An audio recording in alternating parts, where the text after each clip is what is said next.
Jama'an Allah jama'an kwarai ina ce wani bayani ne na zon nan ba raina na bala'in ɓaci ne. Na dawo tafiya na gaji amma dole ne ma yi bayani. Na ga ana ta tura mini bidiyon yarinyar nan da an buga ta lafiya. Na mu muna fita muna ma wasu faɗa sannan mu taɓa namu. Na mene? Akwai wata yarinya waya kan saurayi sun yi rikici. Da yake uba akwai kun san ba kowane uba ne ba amma akwai iyayen banza wai sun yi rikici akan saurayi shine yan shi ta zo gida ta gaya mishi ya dauka da yan uwanta sun ta gidan yarinya da sun yi fada da yarinyan shi sun mata dukan bantan buhun buran uba. Wannan ba dukan tsiyana ba dukan babban bantan buhun buran uba ne sun mata.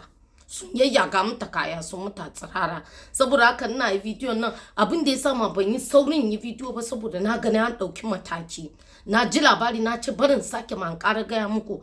Na ji labari IG gaba ɗaya na yan sanda ya shiga cikin zancen nan.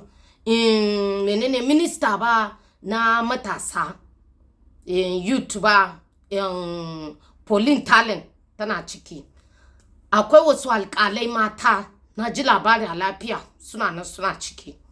Menene commissioner na police na Nasarawa Shoyemi na karya muka dan kwala an ce tuntuni kanka ce kwaba pa ya sa an kama yan buran uba. Ta kuma yarinya an ce ta bata mata ma za ta fita.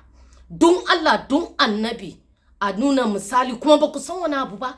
Lecturer ni fa a Federal University na menene na Lafia fa Lafia ne suna kira shigo shi lecturer babban professor ne fa shine ya aikata wannan abu. Saboda haka ina magana ne in ba dauki mataki kar mu ji abu ya shiga karkashin kafin ina magana zan bi maganar nan kan da ya kamata. Na rantse da Allah ya kamata mutumin nan bayan ya tafi prison ya fita ya dawo ba da shi da yaran shi a sallama shi a wurin aiki. Na ce wani bayani ne me zai abinda kan da ya kamata kai ne kana nuna ma yara abinda za su yi kaje ka shiga rikicin yara su kuma wayanda sun yi da shi saurayi ma da ante police ya ce shi bai san yan matan ba ko ni na ce na san ku don Allah da Annabi na ji daɗi da an ce mini an mutane da yawa manyan mutane sun shiga cikin maganar nan.